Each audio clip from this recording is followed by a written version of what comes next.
కొణిదెల పవన్ కళ్యాణ్ అమ్మ కడుపున ఆఖరివాడిగా పుట్టిన అందరికీ మంచి చేయాలి, మేలు జరగాలి అనే విషయంలో ముందువాడుగా ఉంటాడు. తన గురించి కంటే జనం గురించి ఎక్కువగా ఆలోచించే మనస్తత్వం నా తమ్ముడు కళ్యాణ్ బాబుది. ఎవరైనా అధికారంలోకి వచ్చాక ప్రజలకు ఏదైనా చేయాలనుకుంటారు. కానీ కళ్యాణ్ తన సొంత సంపాదనని కౌలు రైతులు కన్నీళ్లు తుడిచేందుకు ఖర్చు పెట్టడం, సరిహద్దు దగ్గర ప్రాణాలొడ్డి పోరాడే జవాన్ కోసం పెద్ద మొత్తం అందివ్వటం, అలాగే మత్స్యకారులు ఇంకా ఎందరికో తాను చేసిన సహాయం చూస్తుంటే ఇలాంటి నాయకుడు కదా జనాలకు కావాల్సింది అనిపిస్తుంది. ఒక రకంగా చెప్పాలంటే సినిమాలోకి తను బలవంతంగా వచ్చాడు, రాజకీయాలు మాత్రం ఇష్టంతోనే వచ్చాడు. ఏ తల్లికైనా తన కొడుకు కష్టపడుతుంటే గుండె తరుక్కుపోతుంది. అలాగే ఏ అన్నకైనా తన తమ్ముడు అనవసరంగా మాటలు పడుతుంటే బాధ వేస్తుంది. అలా బాధపడుతున్న నా తల్లికి ఈ అన్నయ్యగా ఒక మాట చెప్పాను. నీ కొడుకు ఎంతోమంది తల్లుల కోసం, వాళ్ళ బిడ్డల భవిష్యత్తు కోసం చేసే యుద్ధం అమ్మా ఇది. మన బాధ కంటే అది ఎంతో గొప్పది అన్నాను.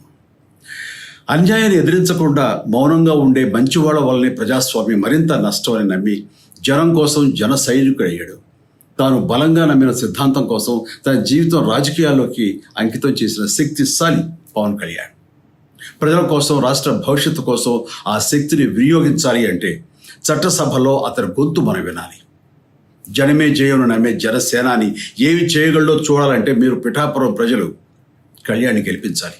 మీకు సేవకుడుగా, సైనికుడుగా అండగా నిలబడతాడు. మీకోసం ఏమైనా సరే కలబడతాడు, మీ కళ నిజం చేస్తాడు.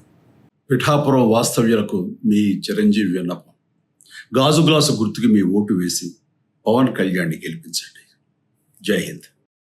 చంద్రబాబు నాయుడు ఇటువంటి దిక్కుమాలిన బతుకు, ఆడికాళ్ళు వీళ్ళు కాళ్ళు పట్టుకుని, అడ్డమైన వాళ్ళ కాళ్ళు పట్టుకుని, అధికారాన్ని అడ్డం పెట్టుకుని, వ్యవస్థలను అడ్డం పెట్టుకుని బతికినటువంటి కుక్క బతుకు చంద్రబాబు, జగన్మోహన్ రెడ్డి గారిది కాదు. జగన్మోహన్ రెడ్డి గారు రాష్ట్ర ప్రజలు నమ్ముకున్నారు.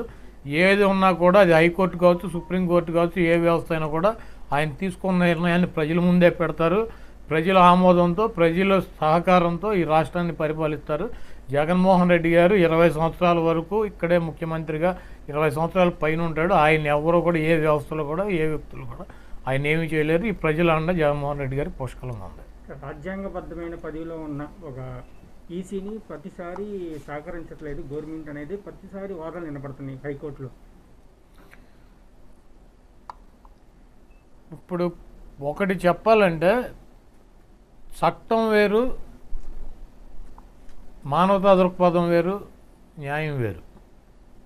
నాకు న్యాయం అనిపించింది జడ్జి స్థానంలో కూర్చొని నేను తీర్పు చెప్పడానికి లేదు. అక్కడ పేపర్లో చట్టం పరిశీలించే తీర్పు చెప్పాలి. నాకు న్యాయమా అన్యాయమా అన్నది అది నా వ్యక్తిగత అభిప్రాయం. ఈరోజు ఈసీ అనేవాడు ఎవడండి? చంద్రబాబు నాయుడు అపాయింట్ చేసినటువంటి వ్యక్తి.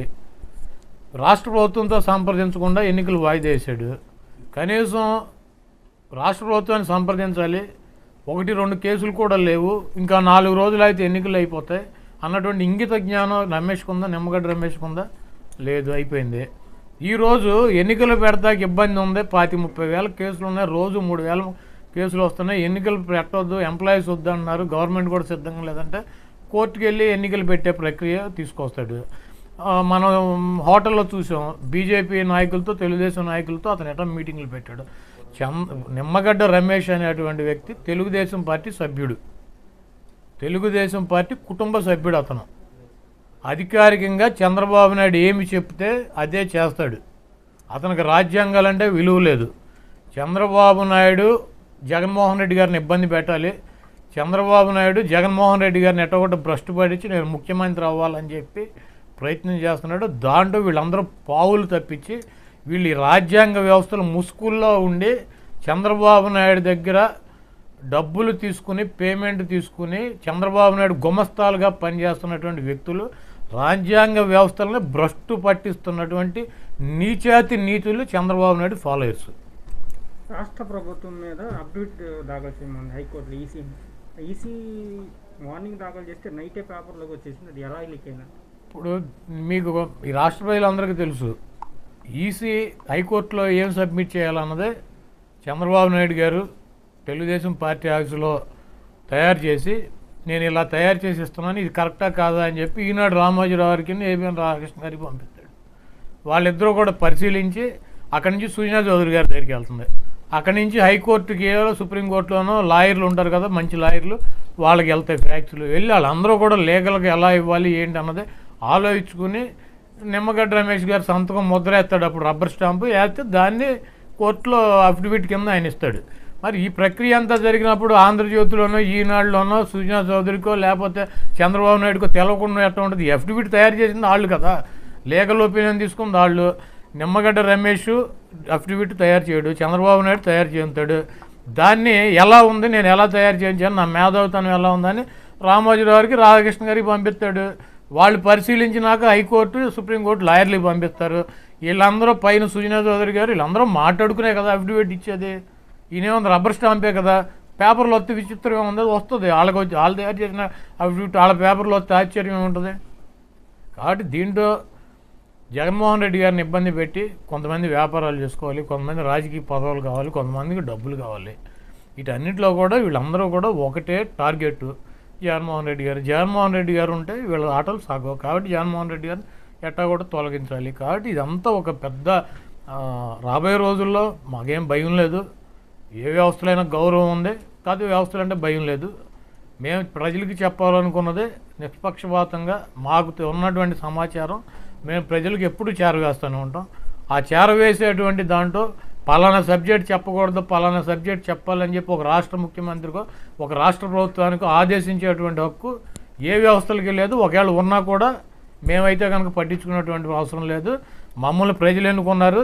మా ప్రభుత్వాన్ని పడగొడతాకో లేదా జగన్మోహన్ రెడ్డి గారిని ముఖ్యమంత్రిని ఇబ్బంది పెడతాకో, ఏ వ్యవస్థలను అడ్డం పెట్టుకుని వ్యవస్థల ముసుగులో ఏ పందికొక్కులు ఉన్నాయి, ఆ పందికొక్కులన్నింటినీ బయటకు తీసుకురావాల్సినటువంటి అవసరం ఉంది. వాటన్నిటి గురించి కూడా ఈ రాష్ట్ర ప్రజలకు చెప్పాల్సినటువంటి అవసరం ఉంది. ఇది రాష్ట్ర ప్రజలు ఎన్నుకున్నటువంటి ప్రభుత్వం, రాష్ట్ర ప్రజల కోసం పనిచేస్తున్నటువంటి ప్రభుత్వం. ఈ రాష్ట్ర ప్రభుత్వం పనిచేసేటువంటి ప్రోగ్రాంలో ఎవరెవరు ఎట్ట అడ్డం పడుతున్నారు, ఏం చేస్తున్నారు, వీళ్ళు వ్యవస్థలను అడ్డం పెట్టుకుని ఎలా బతుకుతున్నారు, వ్యవస్థలను అడ్డం పెట్టుకుని ప్రభుత్వాలను ఎలా ఇబ్బంది పెడుతున్నారు అన్నది ప్రజలకు చెప్పాల్సినటువంటి బాధ్యత ఈ ప్రభుత్వం మీద ఉంది. దీనికి ఎన్ని అడ్డంకులు వచ్చినా ఏమి జరిగినా కూడా ఎప్పటి సమాచారం అప్పుడు ప్రజలకు చేరవేస్తూనే ఉంటాం. ఈరోజు 9th క్లాసు 10th క్లాసు చదువుకునేటువంటి పిల్లలకి మా ప్రభుత్వం దృష్టికి వచ్చినటువంటి అంశాలు, 100కి గవర్నమెంట్ స్కూల్స్లో చదువుకున్నటువంటి పిల్లలకు 100కి 70 నుంచి 80% మంది పిల్లలకి ఐపాడ్ లేదు, స్మార్ట్ ఫోన్ లేదు, వాళ్ళ ఇళ్ళకి నెట్ కనెక్షన్ లేవు, ఆన్లైన్లో చదువుకుంటానికి చాలా ఇబ్బంది పడుతున్నారు. వాళ్ళు చాలా ఆందోళనకు కూడా గురవుతున్నారు. ఈ సంవత్సరం మాకు విద్యా సంవత్సరం వేస్ట్ అవుతుందేమో, మా జీవితంలో ఒక సంవత్సరం కోల్పోతామని చెప్పి ఆందోళనకు గురైతే ఇక్కడ ఉన్నటువంటి సమస్యలన్నీ ముఖ్యమంత్రి గారి దృష్టికి ఇవన్నీ వస్తే ఆయన ఆన్లైన్లో చదువుకునే వాళ్ళు ఆన్లైన్లో చదువుకోండి, ఆన్లైన్ సౌకర్యం లేక తల్లిదండ్రులకు ఎటువంటి ఇబ్బంది లేక పిల్లల్ని కనుక మీరు స్కూల్కి పంపిస్తే కోవిడ్ నిబంధనలు పాటిస్తా పిల్లల్ని దూరంగా కూర్చోబెట్టి ఒక రోజు ఇడిసి రోజు స్కూల్స్, ఒక పూటే స్కూల్స్ పెట్టి వాళ్ళకి సిలబస్ కూడా తగ్గించి వాళ్ళకి సంవత్సరం వేస్ట్ అవ్వకూడదు అన్నటువంటి ఉద్దేశంతో బలవంత పెట్టకుండా కంపల్సరీ అని కాకుండా మీరు ఆన్లైన్లో చదువుకునే అవకాశం ఉంటే చదువుకోండి, లేకపోతే స్కూల్స్కి వచ్చి చదువుకోండి అని చెప్పి ఒక అవకాశం కల్పించాడు. పేద ప్రజలకి, పేద పిల్లలకి అవకాశం కల్పించాడు ముఖ్యమంత్రి. ఇదేం కంపల్సరీ కాదు. దీన్ని కూడా విమర్శలు చేసి ఏదో జగన్మోహన్ రెడ్డి గారు పిల్లలకు కరోనా అంటిస్తే, ఆయనకి పిల్లలు ఉన్నారు, నాకు పిల్లలు ఉన్నారు, మేమెందుకు పిల్లలకు కరోనా అంటించాలని ప్రయత్నం చేస్తాం? వాళ్ళకు విద్యా సంవత్సరం వేస్ట్ అవ్వకూడదు. మీకు కంపల్సరీ రమ్మని చెప్పి మేము కోరట్లేదు. మీకు అవకాశం ఉంటే మీరు, అవకాశం లేకపోతే ఆన్లైన్లో మీరు వచ్చి చదువుకోండి అని చెప్పి వాళ్ళకి అన్ని రకాలైనటువంటి నిబంధనలు పాటిస్తూ, కోవిడ్ నిబంధనలు పాటిస్తూ స్కూల్స్ బిగించేస్తే దాన్ని అభినందించాల్సింది పోయి దాని మీద కూడా విమర్శలు చేసేటువంటి పరిస్థితి. ఈరోజు నిమ్మగడ్డ రమేష్, తెలుగుదేశం పార్టీ ముఖ్యంగా పిల్లలకి చదువులు చెబుతున్నారు, పిల్లలకు స్కూల్స్ పెడుతున్నారు, ఎలక్షన్ ఎందుకు పిల్లలకి స్కూల్స్ పెట్టకపోతే వాళ్ళకి ఒక విద్యా సంవత్సరం వేస్ట్ అవుతుంది, వాళ్ళకి ఒక జీవితంలో ఒక సంవత్సరం పోతుంది. ఇప్పుడు ఎన్నికలు, స్థానిక సంస్థలు ఎన్నికలు పెట్టకపోతే ఎవరికి ఏం మిస్ అవుద్ది ఒకసారి నిమ్మగడ్డను చంద్రబాబు చెప్పాలి. ఎందుకంటే ఈ సంవత్సరం కనుక ఎన్నికలు పెట్టకుండా 6 నెలలు ఆగి 4 నెలలు ఆగి ఎన్నికలు పెడితే ఎవరికి ఏ సంవత్సరం వేస్ట్ అవుద్ది? నిమ్మగడ్డ చంద్రబాబుకి ఏం వేస్ట్ అవుద్ది? వీళ్ళ జీవితంలో ఈ 70 ఏళ్ళు వచ్చి రిటైర్ అయిపోయి చచ్చినటువంటి వీళ్ళిద్దరికి ఏమి లాస్ అవుద్ది? ఇంటికాడ చెక్కబాదం చేసుకునే సన్నాసులే కదా వీళ్ళిద్దరు. ఏమవుద్ది వీళ్ళిద్దరికి? పిల్లలకి చదువులకి దీనికి పోలిక.